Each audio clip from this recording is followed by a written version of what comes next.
तो अभी चुनाव है देश में और सबका ध्यान बिहार की ओर है। बिहार में विधानसभा चुनाव है। कई मुद्दे हैं पिछड़ों के जो संविधान लागू होने के इतने साल बाद भी मुद्दे जस के तस बने हुए हैं।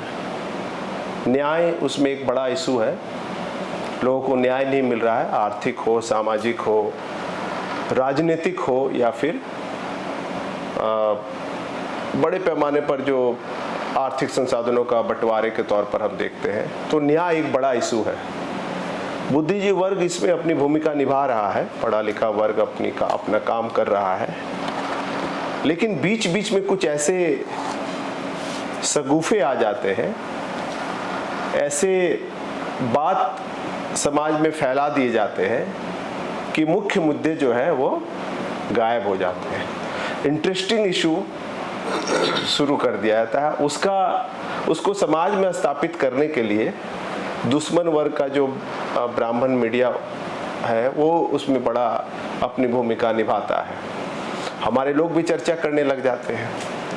तो अभी जो इशू एक समाज में फ्लोट है उस संदर्भ में हम बात करेंगे और हमारे साथ मूल निवासी लालचंद रजक है और मूल निवासी रितेश कुमार है, दोनों सामाजिक संगठन। आप दोनों का स्वागत है सर।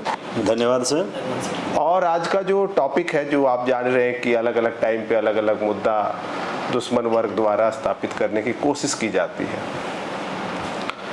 फिलहाल एक मुद्दा है जो स्क्रीन पे आप देख रहे हैं, ये हिस्ट्री है कि भाई कौन गया पहले अंतरिक्ष में।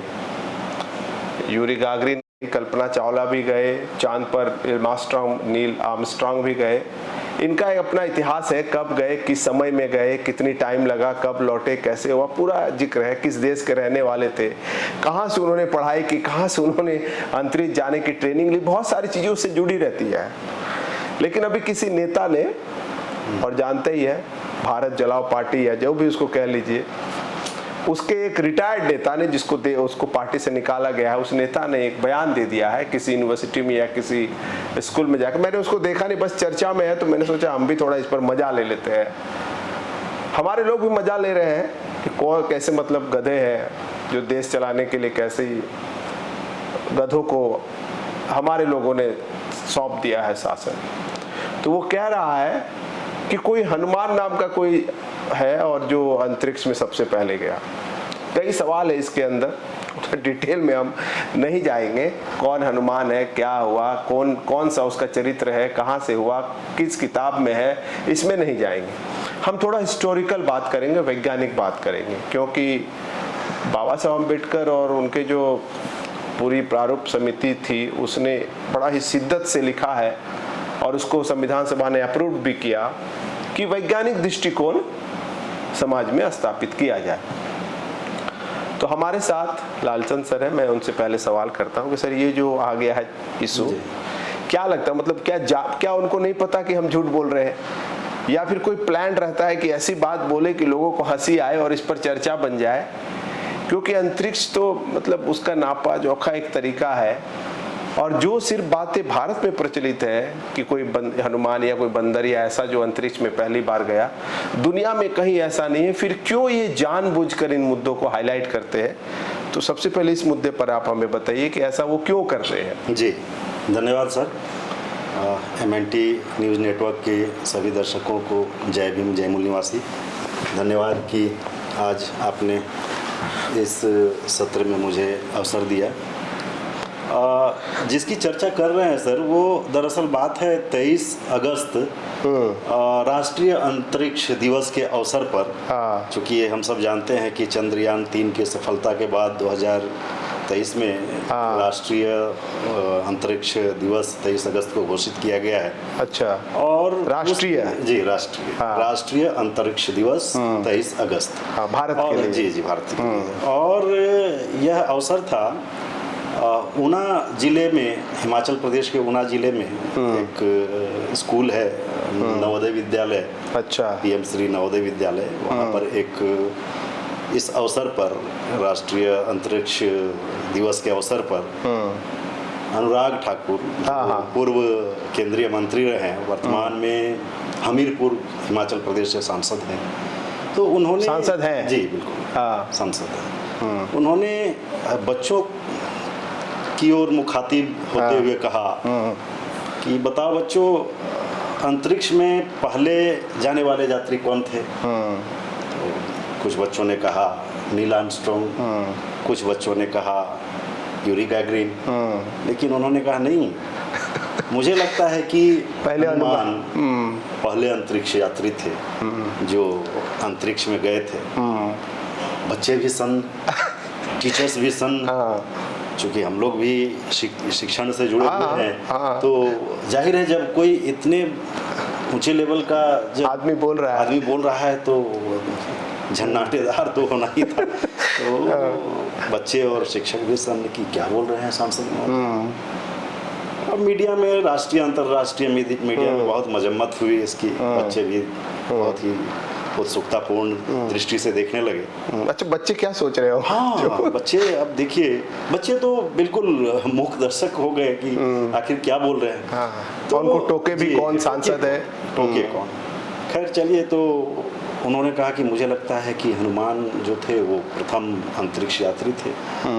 तो ये मामला है सर, और इस मामले में मुझे जहाँ तक लगता है कि कहीं ना कहीं ये जो स्कूल के लोग हैं, ये जो वैचारिक स्कूल के लोग हैं, एक खास विचारधारा के लोग इस तरह की बातें करके हमारे जो 85-90% जो बहुजन आबादी है, मूल निवासी बहुजन आबादी है, उनको कहीं ना कहीं डाइल्यूट करने का प्रयास करते हैं, कहीं ना कहीं अवैज्ञानिकता की ओर ले जाने का प्रयास करते हैं। और चूंकि हमारे संविधान में भी, भारतीय संविधान में भी है कि हमें तार्किक होना है, हमें वैज्ञानिक सोच पैदा करनी है, तो कहीं ना कहीं ये संविधान की भी अवहेलना है जो उन लोगों के लिए नई बात नहीं है। तो मुझे लगता है कहीं ना कहीं ये सोची समझी रणनीति होती है। उनके बच्चे तो विदेशों में पढ़ेंगे, England, Australia, America, Germany, France, Italy में पढ़ेंगे नेताओं के। बिल्कुल। हमारे बच्चे जो बहुत ही संघर्ष करके आते हैं, और नवोदय विद्यालय एक प्रतिष्ठित विद्यालय रहा है, उसके बच्चे देश विदेश में झंडा गाड़ते हैं, और उसमें सभी वर्ग का अपॉर्चुनिटी है कि ग्रामीण वर्ग, शहरी वर्ग।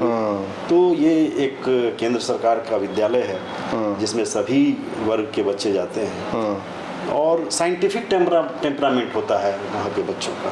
तो ऐसे विद्यालय में जा करके ऐसी बात करना कहीं ना कहीं उनके जो वैचारिक स्कूल है वो दर्शाता है। और हम सब जानते हैं कि ये सब बातें कहीं नहीं जाती हैं। जो आज के बच्चे हैं बहुत स्मार्ट बच्चे हैं, तुरंत तो सर्च करके बिल्कुल समझ लेंगे सर। यदि बच्चे को सर्च करना है तो जाहिर है हम सब जानते हैं प्रथम अंतरिक्ष यात्री यूरी गैगरिन जो 12 अप्रैल 1961 को वो गए थे, और कुछ ही घंटों के बाद फिर सुरक्षित वापस आ गए। यदि हम भारत के अंतरिक्ष यात्री की बात करेंगे तो राकेश शर्मा जी थे जो 1984 में गए। इसी तरह से यदि चांद पर जाने वाले की बात करेंगे तो नील आर्मस्ट्रॉन्ग है। उसके बाद अन्य भारतीय भी गए जो गैर भारतीय मूल के थे। कल्पना चावला रही, सुनीता विलियम्स रही, अभी शुभांशु शुक्ला रहे। तो कहीं ना कहीं ये सभी जानते हैं, बच्चे भी जानते हैं, चूंकि हम सब शिक्षण से हैं। तो कहीं ना कहीं लगता है कि ये सोची समझी रणनीति के तहत ये लोग बोलते हैं। जैसा कि अभी आपने बताया कि बिहार में चुनाव है, तो हो सकता है कि चुनाव से लोगों का नजर हटाने के लिए ध्यान भटकाने और कुछ इस तरह से भाई सभी मीडिया उधर लग जाए ध्यान। तो कहीं ना कहीं हमको लगता है कि ये मामला जी सोची समझी रणनीति के तहत लोग करते हैं। बहुत बहुत धन्यवाद। रितेश जी से हम अभी थोड़ा चर्चा करते हैं। रितेश जी, अभी एक और इशू चल रहा है देश में कि भाई कई टैरिफ लगाया गया, उसका भी मोदी पर बहुत दबाव आया, बीजेपी गवर्नमेंट पे। एक और इशू आ गया है कि ब्राह्मण ज़्यादा जो है आर्थिक संसाधनों का उपयोग कर रहा है, वो विदेश के लोग अभी बोल रहे हैं। तो ये जो वास्तविक मुद्दे हैं जिसने देश को बहुत नुकसान किया है, क्या आपको लगता है कि ऐसे मुद्दों को, इससे मुद्दों की चर्चा नहीं हो इसलिए ऐसे सगुफे छोड़े जाए, ऐसे हास्यास्पद बातें छोड़ी जाए, जैसे सर ने बिल्कुल डेट के साथ बताया भाई कौन गया कब गया, फिर ये बात लाना क्यों जरूरी है और कैसे लाया, मतलब क्या आपको लगता है इसके पीछे, जैसे सर बता रहे कि रणनीति है, तो आपको क्या लगता है क्यों ब्राह्मण वर्ग जो है इस तरह के अपने आप को, या तो वो बहुत मतलब क्या बोलते हैं उसको, समाज में ऐसा स्थापित ऐसे मुद्दों से कर रहा है कि लोग मेरा मजाक उड़ाए, मेरी ओर ध्यान दे और मुख्य मुद्दे पर चर्चा कम हो, क्या आपको लगता है क्या स्ट्रेटजी है?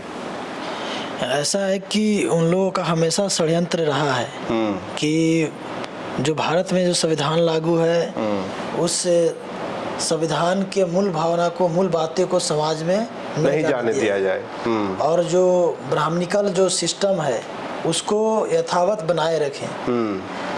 इस दृष्टि से वो हमेशा बीच बीच में इस तरह के मुद्दे लाते रहते हैं। हमने भी वीडियो को देखा है, उस वीडियो में जैसा कि हमारे साथी जो बैठे हो बताया कि जब बोला गया कि पहले अंतरिक्ष यात्री कौन थे, तो छात्रों ने अपने जानकारी अनुसार बताया, लेकिन उन्होंने जो उसके क्रॉस करके बताया कि नहीं ऐसा नहीं वो बोले कि हमको लगता है कि पहले अंतरिक्ष यात्री हनुमान थे। तो वहाँ पर आप देखे होंगे कि बच्चे थोड़ा देर के लिए तो शक रह गए, लेकिन फिर ठहाका मार कर हंसने लगे, बच्चे भी। हाँ। तो हमको लगता है कि बच्चे मजाक उड़ा रहे थे कि कैसा व्यक्ति है, हम लोग कभी ऐसा देखा नहीं, सुना नहीं, पढ़ा नहीं। हम छोटा छोटा बच्चों के साथ कभी खेलते हैं तो हम लोग खेलते हैं कि बोलो कि मैना उड़, तो बच्चे भी बोलते हैं मैना उड़, कौवा उड़, जैसे ही बोलते आदमी उड़ तो बच्चा तुरंत रुक जाता है कि नहीं आदमी तो नहीं उड़ता है, हाथी तो नहीं उड़ता है। तो इस प्रकार हम समझ सकते हैं कि इतना छोटे बच्चे जो हकीकत बात को जानते हैं, जो देखे हैं और सुने हैं, वो जानते हैं और तुरंत टोक देते हैं इस खेल में। लेकिन उतना बड़ा मंत्री जिसका नाम है उस कंपनी का बड़का झूठा पार्टी, जो झूठ बोल कर गुमराह करना, तो वहाँ भी उन्होंने झूठ बोला और बच्चे को गलत जानकारी दिया। यहाँ तक कि वहाँ के जो प्रिंसिपल साहब है, टीचर लोग हैं, उनको भी निर्देश दिया कि साहब आप लोग थोड़ा ध्यान दीजिएगा, हमारा जो स्टेटमेंट है नहीं वो ध्यान दीजिएगा ये कि हनुमान जी प्रथम यात्री थे। आप थोड़ा रिसर्च करिए, नहीं वो बताइए। अच्छा, वो छात्रों को बताइए, ये हमारा संस्कृति है, ये हमारा इतिहास है। तो इस तरह के जो बातें उन्होंने जो कहा है बहुत ही मतलब हास्यास्पद, हाँ बहुत ही गलत है। वो भी स्कूल में जाकर बोले हैं। हो सकता है वो अपना घर में बोलते तो चलता, बोल सकते हैं हमारा आस्था का विषय है, हमारा इतिहास है, हमारा संस्कृति है, तो अपना घर में बोलिए, जो उसके लिए स्थान बना वहाँ जाके बोलिए तो चलेगा। लेकिन जहाँ पर ज्ञान की बातें होती है, ज्ञान मतलब सत्य की जानकारी, असत्य की जानकारी, हाँ सत्य और असत्य की जानकारी जहाँ पर दी जाती है, वहाँ पर इस तरह के बात बोलकर नई पीढ़ी को अंधकार में ले जाना ये बहुत बड़ा गलत बात है। और इस तरह के जो लोग हैं जो बड़े पदों पर हैं या जिम्मेवारी उनको दिया गया है, जिम्मेदार जो लोग हैं उनको इस तरह के बातें नहीं बोलना चाहिए था। क्योंकि अभी जो इस स्थिति है उस स्थिति में हम कह सकते हैं कि हम दूध की रखवाली बिल्ली को दे दिए है। इसीलिए वो हमारा दूध को बचा के नहीं रख रहा है और हमारा नुकसान पहुंचा रहा है। दूसरी बात आपने कहा कि ऐसा क्यों कहा, तो हमको लगता है कि ये जो नई शिक्षा नीति है 2020 उसके माध्यम से भारत में इस तरह के बातें को स्थापित करना चाहता है, पॉलिसी है क्योंकि उसके ब्रेन में कहीं न कहीं से गया होगा आगे, उसकी कंपनी ने उसको सिखाया होगा, उसमें चर्चा हुआ होगा, तब जाकर वो मुंह से बाहर निकाला। तो हमें तो डर है कि नई शिक्षा जो नीति है वो समाज को, नई पीढ़ी को अंधकार में ले जाने का भी एक षड्यंत्र है। ये सत्ता है। ठीक है, ये जो अभी रितेश जी ने कहा इसी को मैं कंटिन्यू करता हूँ कि कुछ 3 दिन बाद 23 तारीख को ये मामला हुआ और 26 तारीख को शिवराज सिंह चौहान जो केंद्र सरकार में मंत्री, उनका एक बयान मैंने देखा और उसमें वो कह रहे हैं, और वो भी कहा गए हैं IISER जो कृषि वाला एरिया है, भारतीय विज्ञान शिक्षण संस्थान है, अच्छा, उसमें गए हैं वो। और वहाँ बच्चों को बोल रहे हैं कि जो पहला हमारा हवाई जहाज था वो राइट ब्रदर्स का उसमें रोल नहीं है, राइट ब्रदर्स ने नहीं किया, बल्कि उससे बहुत साल पहले, अरसों पहले हमारे यहाँ पुष्पक विमान भी था। अब पता नहीं मंत्री महोदय ने ये नहीं बताया कि पुष्पक विमान चलता कैसे था, कौन सा फ्यूल लगता था, एनर्जी क्या थी उसकी। तो ये जो मामला क्या है, कभी क्रैश हुआ कि नहीं, हुआ कि नहीं, भाई कई प्लेन क्रैश हो रहे हैं अभी। तो ये वही नहीं रुका, बल्कि ये चलते जा रहा। तो जैसा मैंने कहा कि एक स्कूल, एक वैचारिक स्कूल जो है इन लोगों का, उनके द्वारा ये सब प्रतिस्थापित है और ये पकड़ के रखे हैं कि किस तरह से जो बहुसंख्यक बहुजन है, मूल निवासी बहुजन है, उनको किस तरह से हम उसी में उलझा करके रखे। ये सब का असर सर हम देखते हैं, चूँकि मैं उच्चतर माध्यमिक कक्षा के बच्चों को पढ़ाता हूँ, तो मैं कल ही हिस्ट्री पढ़ा रहा था, तो मैं हिस्ट्री का ही शिक्षक हूँ। तो बच्चे को मैं जब हिस्ट्री का पाठ पढ़ा रहा हूँ तो बच्चे धर्म की बात वहाँ ले आते हैं और हमसे धर्म के बारे में ज़्यादा जानना चाहते हैं। बिल्कुल, मैं तो सोसाइटी में इसकी चर्चा, बिल्कुल धर्म के बारे में ज़्यादा जानकारी वो लेना चाहते हैं। क्योंकि मैं इतिहास का शिक्षक हूँ तो ऐतिहासिक बातें ही बताना पसंद करता हूँ। तो ये मामला है, तो बड़ा चुनौती फील करते होंगे वहाँ। बिल्कुल, कि समाज में वो दुश्मन वर्ग प्रतिस्थापित हो जाता है, वो बातें प्रतिस्थापित हो जाएंगी। तो जैसे हमारे जैसे जो नौकरी पेशा लोग हैं और बाद में सामाजिक काम भी करते हैं, तो हम लोगों के लिए चुनौती ये है कि अपने लोगों के साथ बातचीत में या उनको समझाने में दोहरी मेहनत करनी पड़ती है। एक तो उनके दिमाग में ठूसी गई है जो बातें पूर्व से, उनको निकालना, फिर अपनी बातों को बताना। तो हम अपनी बातें तो बता देते हैं, लेकिन उनकी बातों को निकालना टफ हो रहा है। तो ये जब हम ज़्यादा काम करेंगे समाज जीवन में, तभी ये हो पाएगा। जी, बढ़िया बात कहा सर, हमारी अपनी भूमिका है। अब हम थोड़ा इसी मुद्दे को एक अलग टॉपिक की ओर मोड़ना चाहते हैं। जैसे अभी पूरे देश में जो उत्तरी भारत है वो बहुत ही परेशान है, मतलब पानी का बाढ़, भूस्खलन बहुत तेजी से, पंजाब का एरिया भी इस साल बहुत प्रभावित हुआ। तो ये जो आपदाएं आए हैं, जिसको प्राकृतिक आपदा कहते हैं, और अभी बहुत विभत्स हो गया है, मतलब पता नहीं कितने लोग अपनी जीवन लीला उनकी समाप्त हो गई। एक तो हमने धराली में भी देखा कि कैसे एक गांव का गांव पूरा खत्म हो गया। जितने टूरिस्ट हैं उनको बहुत नुकसान हुआ। यहाँ तक कि कोई एक हाईवे है उस पर भी, वैष्णो देवी वाला यात्रा में भी काफ़ी नुकसान हुआ। तो ये जो कैरेक्टर जो बता रहे हैं, क्या ये मतलब कहाँ है वो? या तो वो ख़त्म हो गए, कभी अंतरिक्ष गए, मतलब एक पूरा एकदम मजाक टाइप का एक बात लग रहा है। एक तरफ पूरा देश तबाह है और ये ब्राह्मणी ताकती जो संस्कृति बता रहे हैं, जो इनके बहुत ताकतवर लोग रहे होंगे, जहाँ से भी सीखे, जैसे भी सीखे, अभी कहाँ है? एक मतलब जब पूरा देश तबाह है, बारिश से तबाह है, भूस्खलन से तबाह है, बाढ़ से तबाह है, मतलब लोग बर्बाद हो रहे हैं, बचाने वाले लोग नहीं है। एनडीआरएफ की टीम बहुत छोटी है, इतना जगह तबाही आया हुआ है कि वो अकेले बहुत ही अपने आप को असहाय महसूस कर रहे हैं। बहुत सारे लोग बर्बाद हो रहे हैं, घर वो खत्म हो रहा है। बगल में बिहार है, हर साल बाढ़ आता है।